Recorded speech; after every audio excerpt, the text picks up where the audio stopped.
نہ صرف ہماری انفرادی طور پر تربیت کرتا ہے بلکہ اجتماعی طور پر، خاندانی طور پر، خصوصی طور پر، خاندانی طور پر ہماری تربیت کرتا ہے کہ اگر ہم والدین ہیں تو ہماری ایسی ہی مثال ہے جیسے ایک درخت کی ہے کہ اچھا درخت اپنے پھلوں سے پہچانا جاتا ہے۔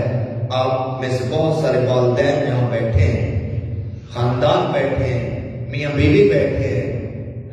آج کا کلام آپ سب کو تقاضا کرتا ہے، تقاضا چیلنج کرتا ہے کہ اگر آپ سمجھتے ہیں کہ آپ کے خاندان کو سراہا جائے، آپ کے خاندان کو کامیابی ملے اور آپ کے گھر میں صلح سلامتی امن اور اتحاد ہو، تو آپ نے اس امن صلح سلامتی کو پہلے خود عمل میں لانا ہے۔